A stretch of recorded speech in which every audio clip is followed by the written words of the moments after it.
The most uncomfortable thing about Jay Gatsby is not that he fails. It's that, in many ways, he succeeds. That sounds backwards. After all, Gatsby is often remembered as a dreamer, a symbol of ambition, a man willing to reinvent himself in pursuit of something greater. He's the kind of character people point to when they talk about hope, determination, and the power of believing in a better future. But what if that's exactly the wrong way to read him? What if Gatsby isn't inspiring because of what he achieves, but disturbing because of what his achievements reveal? And that's where the real mystery begins. Because when most people think about the Great Gatsby, they focus on the dream. The dream of success. The dream of love. The dream of becoming someone new. But Fitzgerald places a question beneath all of those dreams, a question that feels even more relevant today than it did a century ago. What happens when a dream stops being something you pursue and starts becoming who you are? Think about the image that follows Gatsby throughout the novel. Not a person. Not a conversation. Not even a goal. A distant green light glowing across dark water. It's one of the most famous symbols in American literature, yet what makes it powerful isn't what it represents. It's the distance. The gap. The space between desire and fulfillment. And that gap matters because Gatsby is not merely chasing something. He is organizing his entire identity around reaching it. That's an important distinction. Most people have goals. Gatsby becomes a goal. Most people want something. Gatsby builds an entire version of himself around wanting. And once that happens, a dangerous transformation begins. Because if your dream becomes your identity, then losing the dream no longer feels like disappointment. It feels like erasure. Now the story becomes much bigger than one man. Suddenly we're not talking about Gatsby anymore. We're talking about a pattern that shows up everywhere. In careers. In status. In wealth. In relationships. In the carefully curated versions of ourselves that we present to the world. Modern culture constantly tells us to find a goal, chase it relentlessly, and never stop believing. But it spends far less time asking a more uncomfortable question: what if the thing you're chasing is slowly consuming the person you are? And this is where Gatsby begins to feel unsettling. Not because he's strange. Not because he's foolish. Not because he's uniquely tragic. But because he reflects something deeply familiar. He exposes a temptation that many people never notice until it's too late, the temptation to mistake longing for meaning. The temptation to believe that fulfillment exists somewhere just beyond the horizon. Just one promotion away. One achievement away. One relationship away. One version of ourselves away. And yet the horizon has a strange habit. The closer we move toward it, the farther it seems to retreat. Which raises a question that sits at the center of Gatsby's story, and perhaps at the center of our own lives. If the green light is always moving farther away, then was the dream ever the destination at all? Or was the act of chasing it the thing that trapped us from the very beginning? But if Gatsby is trapped by desire, then another question immediately emerges. Why this dream? Why this particular vision of fulfillment? Because people rarely become obsessed with objects. They become obsessed with meanings. And that distinction changes everything. One of the most common misunderstandings about Gatsby is the assumption that his longing is primarily romantic. That the story revolves around a man pursuing a woman. But the deeper you look, the harder that interpretation becomes to sustain. The real mystery is that Daisy functions less like a destination and more like a symbol. A symbol of arrival. A symbol of legitimacy. A symbol of a future in which every insecurity, every limitation, every uncertainty finally disappears. And that creates a contradiction at the center of Gatsby's identity. The more perfect the symbol becomes, the less human it can remain. Because real people are complicated. Symbols are not. Real people change. Symbols stay frozen. Real relationships exist in reality. Symbols exist in imagination. And imagination has an enormous advantage over reality. Reality can disappoint you. Imagination can become. Flawless. This is why Gatsby's conflict feels so psychologically modern. At first glance, he appears to be pursuing fulfillment. But beneath the surface, something else is happening. He is protecting an ideal. And once a person becomes emotionally invested in an idealized version of the future, reality itself begins to feel like an obstacle. Notice how dangerous that mechanism can become. The stronger the fantasy grows, the more threatening reality appears. Not because reality becomes worse, but because reality refuses to cooperate with perfection. And perhaps that is why Fitzgerald fills the novel with symbols of performance and distance. The enormous mansion. The endless parties. The carefully constructed image. These are not simply signs of wealth. They are architectural expressions of longing. Physical monuments built around an invisible absence. That's the paradox. Everything appears abundant. Yet everything revolves around something missing. The mansion becomes a memory fragment for this entire idea. A massive structure designed to communicate completion.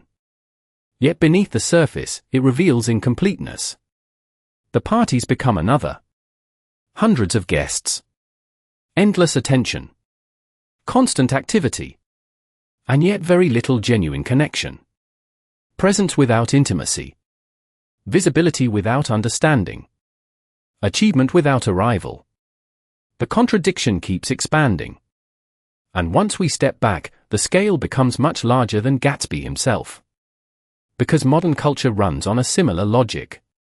Entire industries are built around convincing people that fulfillment exists just beyond the next milestone. The next promotion. The next relationship. The next version of themselves. The next glowing light across the water. The details change. The mechanism remains remarkably similar. Which leads to an uncomfortable possibility. What if the most powerful dreams are not the ones that motivate us? What if they are the ones that prevent us from seeing reality clearly? Because there is a hidden cost to idealization that people rarely discuss. The more value you place on a future version of life, the more difficult it becomes to inhabit the present one. The more sacred the destination becomes, the more intolerable the journey feels. And eventually a strange inversion occurs. Instead of serving the dream begins to govern the dreamer. This is where Gatsby stops being merely a literary character and starts becoming a mirror. Not a mirror of ambition. A mirror of dependence. Dependence on an imagined future. Dependence on a perfect outcome. Dependence on a version of reality that may never have existed in the first place. And if that is true, then the central question may not be whether Gatsby misunderstood his dream. The deeper question is far more unsettling. What if the thing he was chasing was never real enough to be attained, yet powerful enough to shape an entire life anyway? But there is an even deeper contradiction hidden beneath all of this. If an idealized future can shape an entire life, why do people surrender so much power to it in the first place? Because desire does not simply promise fulfillment. It promises transformation. And that is where Gatsby's role becomes far more complex than that of a dreamer. He is not merely someone reaching toward a goal. He is someone attempting to cross a psychological boundary. The boundary between who he is and who he believes he must become. That distinction matters because goals can be achieved. Identities must be maintained. Once a person builds an identity around an ideal, the pursuit never truly ends. The pressure only changes form. This creates a hidden crisis at the center of Gatsby's world. The problem is no longer whether the dream can be reached. The problem becomes whether reality can ever compete with the dream's perfection. And reality is at a disadvantage from the beginning. Reality is messy. Reality contains uncertainty. Reality contains contradiction. An ideal contains none of those things. An ideal is edited, curated, protected from complexity. Which means the dream is not competing against reality. Reality is competing against fantasy. And fantasy almost always wins. That is why Gatsby's story feels strangely modern despite being written nearly a century ago. Because the same mechanism appears everywhere around us. People create ideal versions of success. Ideal versions of relationships. Ideal versions of themselves. Then they compare their actual lives against images that were never real to begin with. The result is a cycle that becomes increasingly difficult to escape. The greater the distance between reality and the ideal, the greater the dissatisfaction. The greater the dissatisfaction, the stronger the attachment to the ideal. The stronger the attachment, the less reality feels acceptable. The cycle feeds itself. And suddenly Gatsby begins to represent something larger than personal obsession. He becomes a symbol of a civilization built around perpetual longing. Consider another memory fragment. The endless stream of guests moving through grand parties. People arrive. People leave. Conversations happen. Music fills the air. Yet beneath the movement there is a strange emotional emptiness. Why? Because attention is not the same thing as meaning. Visibility is not the same thing as connection. Recognition is not the same thing as fulfillment. This contradiction extends far beyond Gatsby. Entire systems can become trapped by the same illusion. A society can accumulate more wealth while feeling less satisfied. A culture can gain more visibility while experiencing deeper loneliness. An individual can achieve every milestone they once desired and still feel haunted by absence. The scale keeps expanding. What appears to be a personal problem slowly reveals itself as a philosophical one. Perhaps human beings are uniquely vulnerable to symbols. We do not simply pursue objects. We pursue what those objects promise. Status promises significance. Achievement promises worth. Recognition promises belonging. The danger is that symbols can continue exerting power long after they stop delivering what they promised. And this brings us closer to the most unsettling contradiction of all. The dream may not survive because it is true. The dream may survive because people need it to be true. Because if the ideal is an illusion, then countless sacrifices suddenly become difficult to justify. Years of effort. Years of longing. Years spent chasing a version of life that always remained just beyond reach. Which raises a troubling possibility. What if Gatsby's greatest mistake was not believing too strongly in the dream? What if the real mistake was believing that the dream and reality could ever become the same thing? And if that boundary can never truly disappear, then a far larger mystery emerges. What exactly was Gatsby trying to recover through the dream that reality itself could never give back? What if Gatsby was never trying to recover a person at all? What if the dream was only a disguise for something much older, much deeper, and far more universal? This is where the story begins to reveal a truth that reaches beyond ambition, beyond romance, and even beyond the American dream itself. Because beneath the symbols, beneath the performance, beneath the carefully constructed identity, there appears to be another force at work. Not desire for possession. Desire for restoration. Gatsby's role is often interpreted as that of a seeker reaching toward a future. But there is another way to understand him. He is not moving toward the future. He is attempting to reclaim a lost version of meaning. That distinction changes everything. Human beings are remarkably adaptable to hardship, uncertainty, and struggle. What they struggle to accept is loss that cannot be reversed. A lost opportunity. A lost identity. A lost vision of what life was supposed to become. The deeper revelation hidden within Gatsby's character is that he behaves as though time itself can be negotiated with. As though enough effort, enough reinvention, enough persistence can close the distance between reality and an idealized memory. And here the green light takes on a new meaning. Earlier it appeared as a symbol of longing. Now it begins to resemble something even more powerful: resistance. Resistance against change. Resistance against limitation. Resistance against the irreversible movement of life itself. The contradiction becomes profound. Gatsby appears obsessed with possibility, yet psychologically he is attached to preservation. He appears future-oriented, yet emotionally he is anchored to something that already exists in his imagination. This creates a hidden conflict that extends far beyond one character. Entire. Societies often organize themselves around the same impulse. They build myths about golden ages, lost greatness, perfect futures, restored identities. The language changes, but the emotional structure remains remarkably similar. A civilization can become trapped by nostalgia just as easily as an individual. A culture can spend decades chasing the recovery of an imagined ideal. A person can spend an entire life attempting to return to a moment that never truly existed in the form they remember it. This is where another memory fragment emerges. Not the mansion. Not the parties. The water itself. The dark space separating the observer from the distant light. Because the water represents something that cannot be eliminated through effort. It represents reality. The distance between imagination and existence. The distance between memory and truth. The distance between who we wish to be and who we are. And perhaps that is why Gatsby remains so unsettling generation after generation. He reveals a possibility most people prefer not to confront.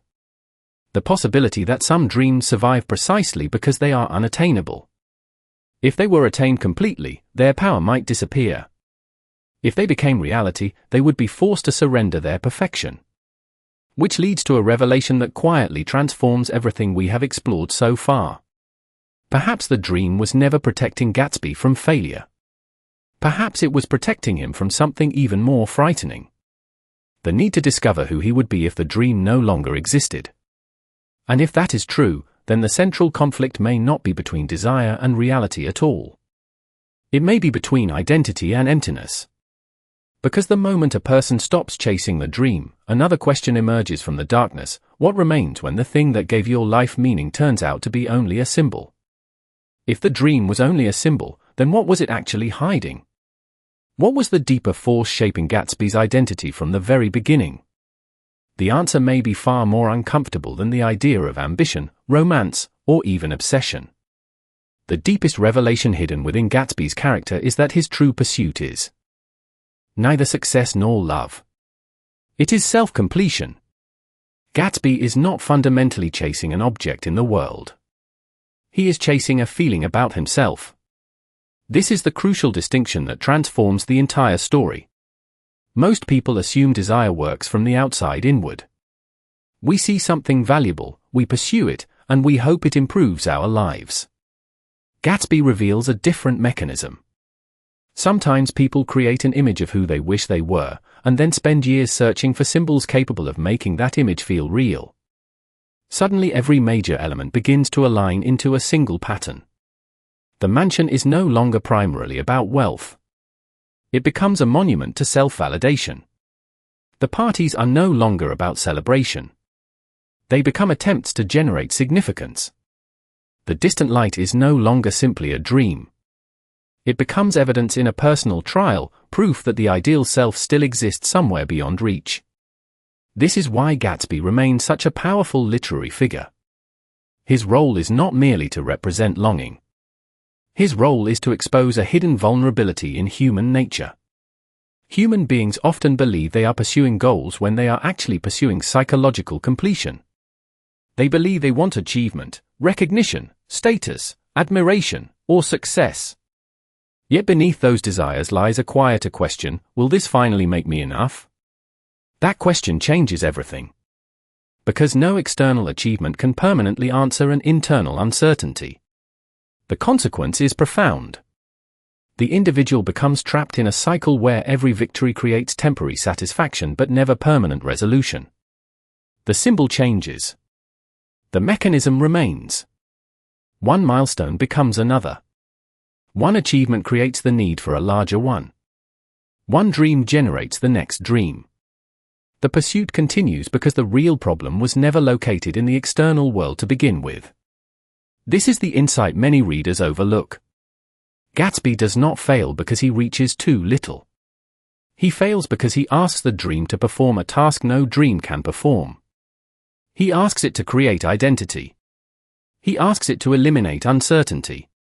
He asks it to resolve the tension between who he is and who he wishes to become. No symbol can carry that weight forever. And when we expand the scale beyond a single character, the implications become even larger. Entire cultures can organize themselves around the promise of self-completion. Consumer culture promises it through possessions. Status culture promises it through recognition. Success culture promises it through achievement. Yet all of them quietly depend on the same assumption, that fulfillment exists somewhere outside the self and can be acquired through pursuit. Gatsby's legacy is not a lesson about one dream gone wrong. It is a warning about a pattern that repeats across generations. The pattern of transforming symbols into salvation. The pattern of expecting external success to answer existential questions. The pattern of building identity upon things that cannot sustain it. Perhaps that is why the story continues to resonate long after its historical moment has passed. It is not ultimately about one man. It is about a human tendency that appears whenever people confuse meaning with acquisition. And if Gatsby's deepest mistake was asking a dream to tell him who he was, then an even larger consequence emerges. What happens to a society when millions of people begin asking symbols, achievements, and status to provide answers that only identity itself can provide? Once a person begins asking external symbols to answer internal questions, the consequences do not end with that individual. They spread outward. They shape values, institutions, cultures, and entire generations. This is where the story's deepest legacy begins to emerge. The true cost is not simply disappointment. It is misdirection. It is the gradual transfer of meaning away from the self and into symbols that were never designed to carry it. At first the cost appears manageable. A person sacrifices time in pursuit of success. They sacrifice comfort in pursuit of recognition. They sacrifice certainty in pursuit of possibility. These exchanges seem reasonable, even admirable. But the hidden consequence appears later. The individual becomes increasingly dependent upon external validation to maintain an internal sense of worth. The symbols become psychological infrastructure. Remove them, and the structure begins to shake. This is why the most powerful memory fragments in the story remain so haunting. The mansion. The parties. The green light across the water. Each appears substantial. Each appears meaningful. Yet all of them orbit around absence. The mansion cannot create belonging. The parties cannot create connection. The light cannot create completion. Their power comes from what they promise, not from what they provide. And that distinction may be the story's most enduring warning. Because the same pattern appears throughout modern life. Entire industries thrive by linking identity to acquisition. Entire social systems reward performance over understanding. Entire digital environments encourage people to become curators of idealized selves. The forms have changed since the 1920s. The psychological mechanism has not. This is why Gatsby's influence extends beyond literature. He becomes a symbolic figure in a much larger conversation about human aspiration. Not because he represents failure. Not because he represents success. But because he reveals the hidden vulnerability that exists beneath both. The vulnerability of allowing self-worth to depend upon outcomes that remain forever uncertain. As the scale expands, the implications become philosophical. Human beings require meaning. They require direction. They require reasons to move forward. The danger is not dreaming. The danger is forgetting the difference between a compass and a destination. Dreams can guide a life. Problems begin when they become the sole source of value within that life. Then every setback threatens identity. Every disappointment threatens purpose. Every change threatens stability. The dream stops serving the individual. The individual begins serving the dream. And perhaps that is the lasting legacy hidden beneath the story. Gatsby becomes memorable not because he is unique, but because he exposes a universal temptation. The temptation to outsource meaning. The temptation to believe that significance can be acquired rather than cultivated. The temptation to search endlessly beyond the horizon while neglecting the foundations already beneath our feet. The image of the distant light continues to resonate because it captures something timeless. Not ambition. Not romance. Not wealth. It captures the human tendency to believe that fulfillment always exists somewhere else. Somewhere farther away.